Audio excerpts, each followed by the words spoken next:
गुरु कृपा। अनंतकारी पूज्य वरों के चरण कमल में कोटि वंदन।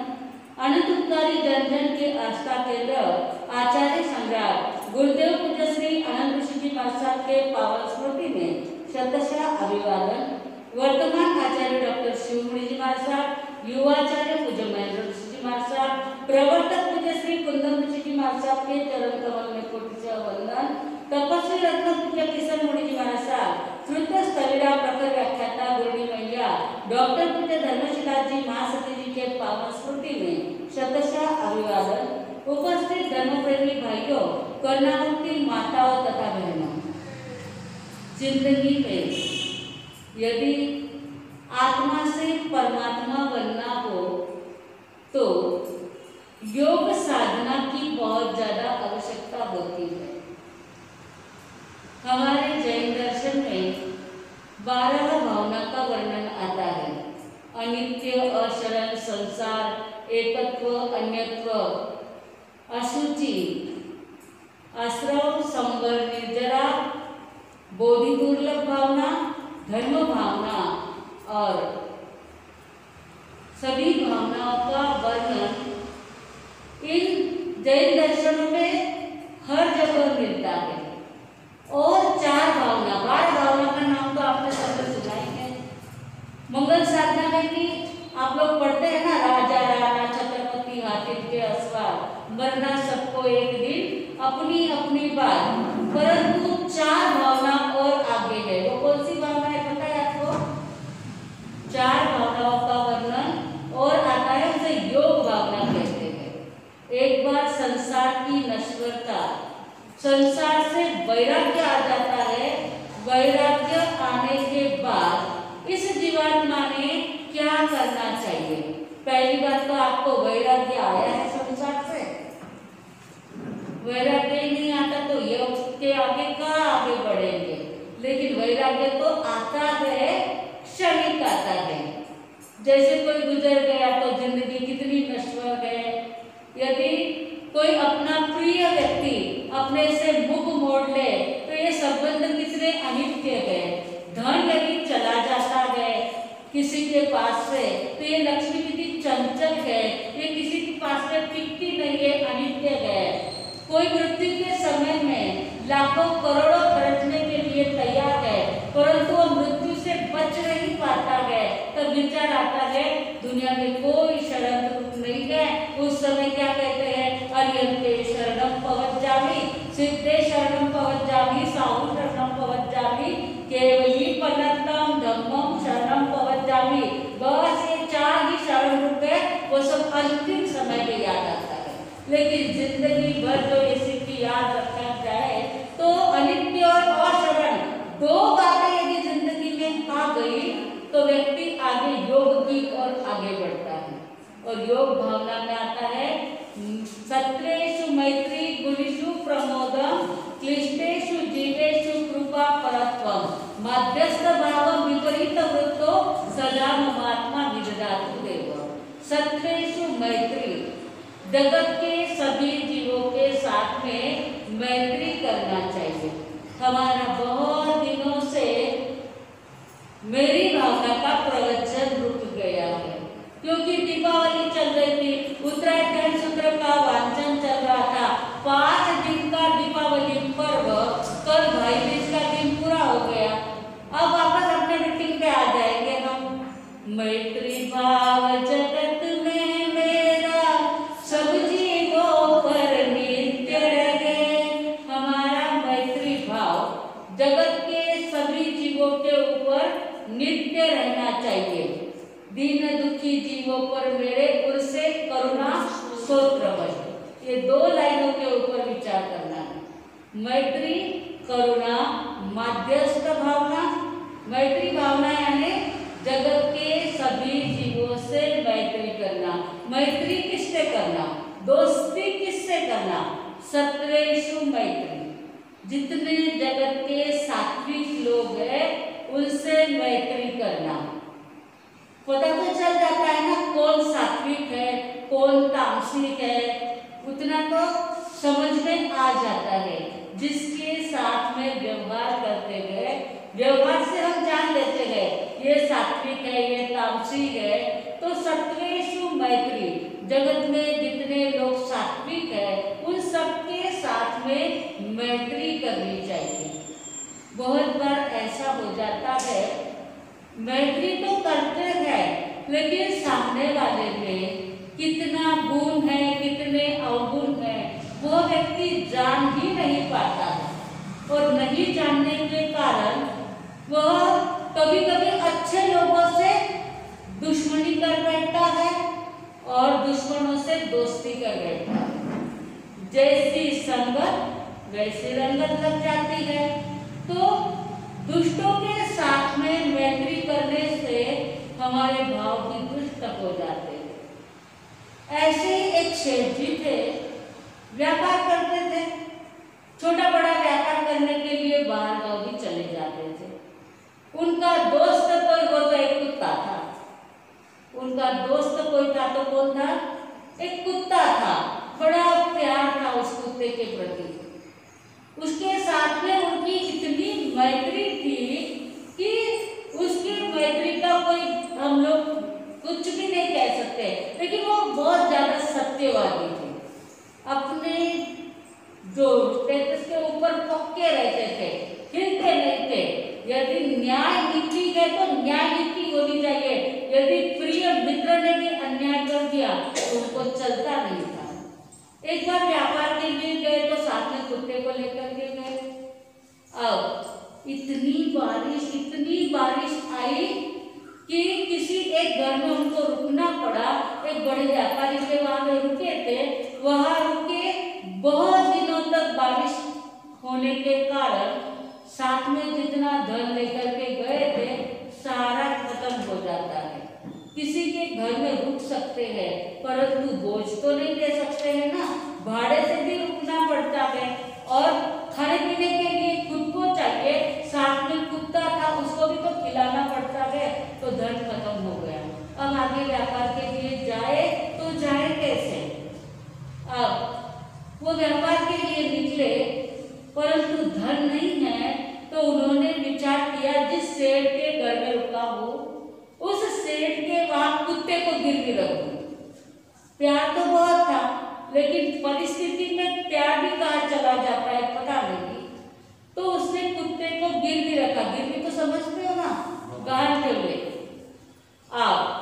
उसके ऊपर उन्होंने पैसे लिए और व्यापार करने के लिए गए।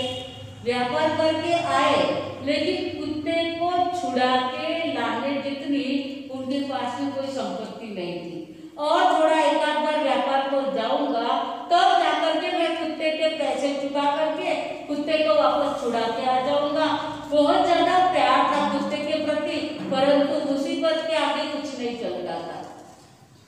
अब इस बाजू जिसके घर में कुत्ता गिरवी रखा था वह कुत्ता उस सेठ का काम बराबर करता था, बहुत ध्यान रखता था। सेठ जी को एक दिन गांव जाना था। जिन सेठ जी के घर गिरवी रखा था कुत्ता, उन सेठ जी को बाहर गांव जाना था। पूरा परिवार बाहर गांव जा रहा था।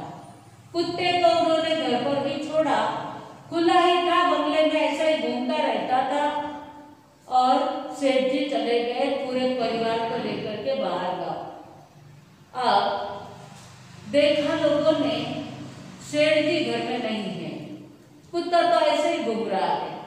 उस कुत्ते को कितना भी भोगे तो अपने को क्या लेना देना है, उसको चुप करना अपने हाथ की बात है। इसलिए चोर सेठ जी के घर में घुस जाते हैं। जितनी मूल्यवान चीजें थी उसकी गठरी बांध करके वो चले जाते हैं। जैसे ही वो निकलते हैं कुत्ता बहुत भौंकता है, परंतु आसपास के लोग भी कोई देखने के लिए नहीं आते हैं। और वो चोर जैसे ही चले जाते हैं उनके पीछे पीछे ये कुत्ता भी चला जाता है। तो वो चोर विचार करते हैं गांव में यदि ये माल सामान लेकर के जाएंगे तो पकड़े जाएंगे। हो सकता है सेठ जी आज ही आ जाए और कोर्ट के अंदर कचहरी के अंदर जाकर के अपनी फरियाद करे, तो इसकी अपेक्षा अच्छा है आज ये धन साथ में नहीं रखना चाहिए। इसलिए एक वृक्ष के नीचे बहुत सारा बड़ा खड्डा खोदते हैं और उस खड्डे के अंदर वो सोने की गठरी रख देते हैं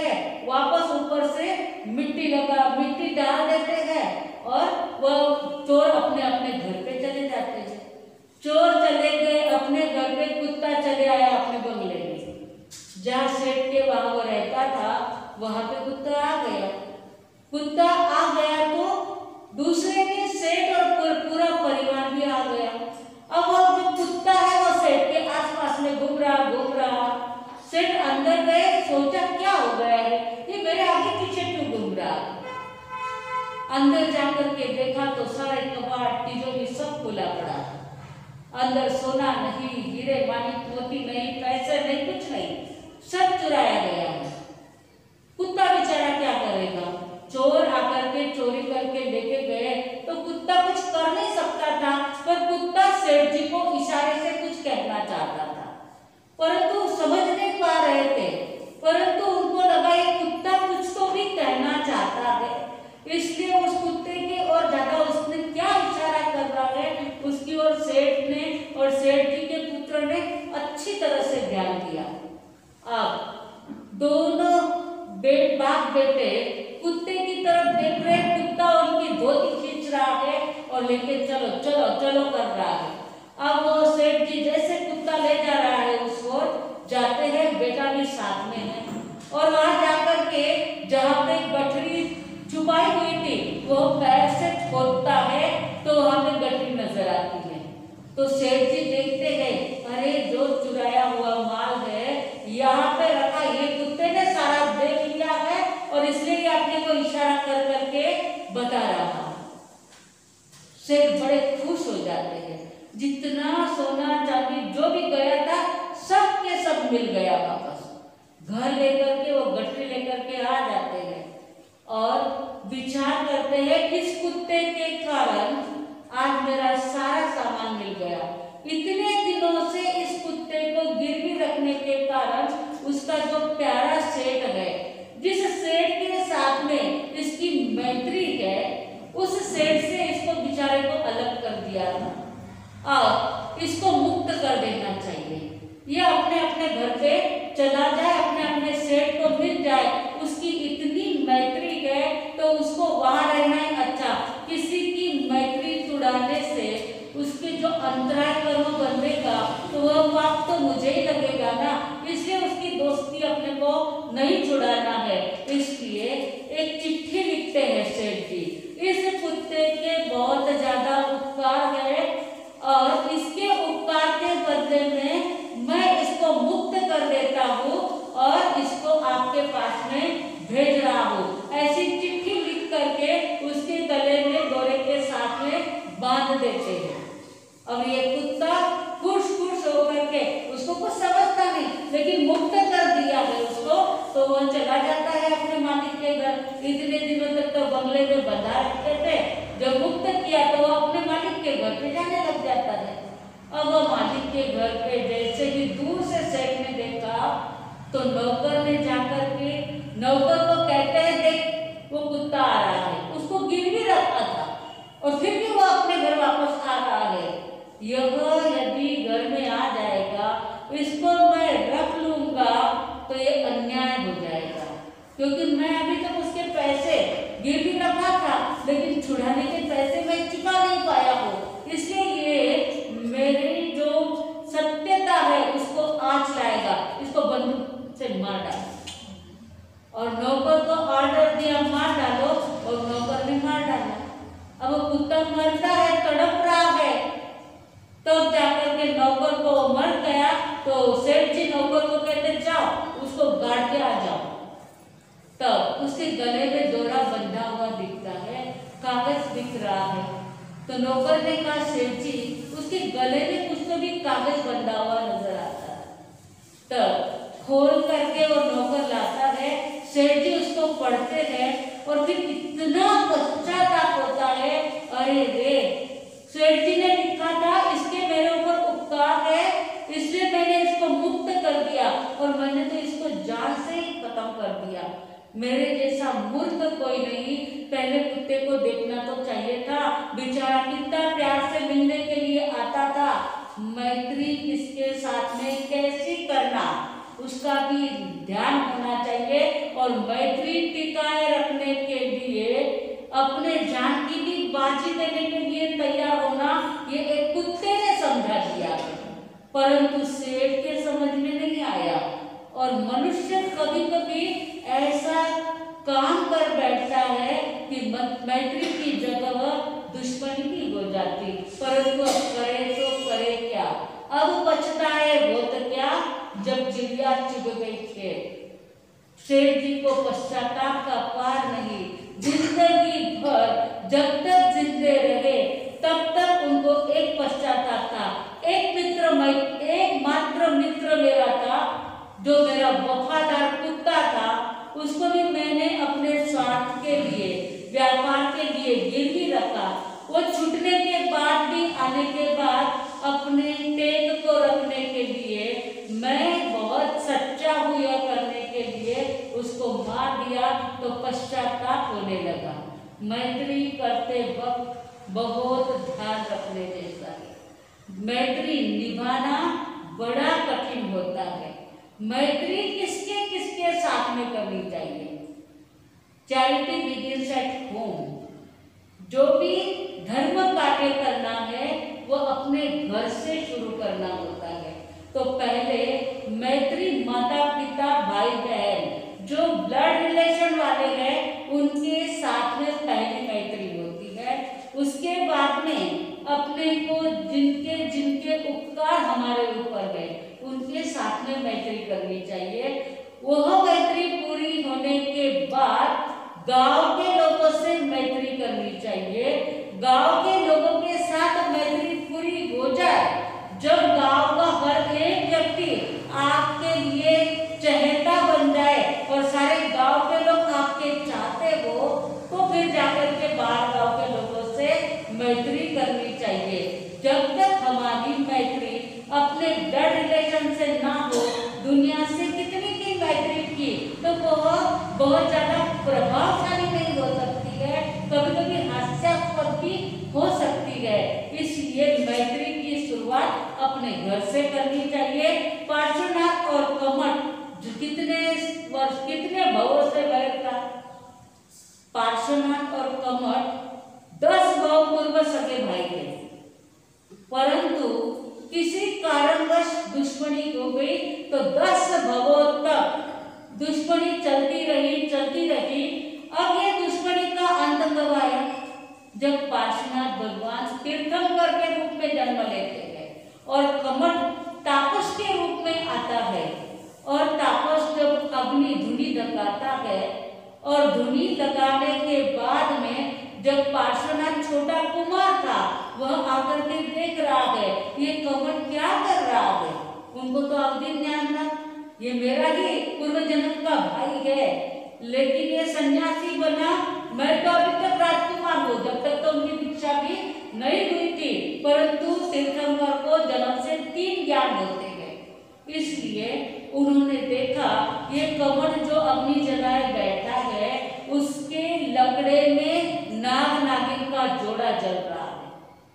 वह नीचे उतरता है घोड़े से पार्श्व कुमार और लकड़ी जलती हुई लकड़ी को बुझा करके उसको फाड़ता है तो उसमें नाग और नागिन छोटे छोटे बच्चे बैठे हुए तड़प रहे थे, क्योंकि अग्नि की गर्मी से वो झुलस गए थे, तड़प रहे थे। तब पार्श्व कुमार ने उनको नवकार मंत्र सुनाया। नवकार मंत्र सुनते सुनते वो नाग और नागिन मर करके कौन बनते हैं? क्या बनते? धर्मेंद्र और पद्मावती, जो पार्श्वनाथ भगवान के साथी बन जाते हैं, सहायक बन जाते हैं, जो भगवान के लिए अपनी जान भी देने के लिए तैयार हो जाते हैं। यानी नवकार सुना, इसलिए नाग नागिन मर करके धर्मेंद्र देवता और पद्मावती देवी बन जाते हैं। अब पार्श्वनाथ भगवान दीक्षा ले लेते हैं। कमठ के साथ में वो तो अपने मन से कामना करके वैर का विसर्जन कर देते हैं। मुझे अब इसके वैर का बदला नहीं लेना है। उन्होंने अपनी तरफ से वैर का विसर्जन कर दिया और उस भव में उनका वैर शांत हुआ। नहीं तो 10 भव तक अलग अलग भव में अलग अलग रूप में जन्म लेते लेते लेते लेते ये वैर की परंपरा चलती रहती है। ये परंपरा जब तक चलेगी तब नहीं है। इसलिए जगत में जितने सात्विक लोग हैं सबके साथ में, सभी जीवों के साथ में मैत्री रखना। वैसे तो ये मैत्री भावना, मैत्री भाव जगत में मेरा सब जीवों पर नित्य रहे, दीन दुखी जीवों पर मेरे ओर से करुणा स्रोत बहे। तो मैत्री जिसके साथ में रहेगी उसके ऊपर करुणा आएगी कि नहीं आएगी? आपका कोई प्रिय मित्र या सहेली है और उसको थोड़ा भी दुखने लग गया तो आपके दिल में करुणा आएगी या नहीं आएगी? लेकिन आपके दुश्मन के शरीर में कोई रोग पैदा हो गया, किसी दुश्मन को कैंसर हो गया है, चूसो हुईला नहीं, कैंसर तो नहीं हुईला, वो करुणा आती है कि और द्वेष उत्पन्न होता है? बताइए, द्वेष होता है ना। इसलिए जीव मात्र के प्रति मैत्री होगी तो एक द्वेष भावना उत्पन्न नहीं होगी।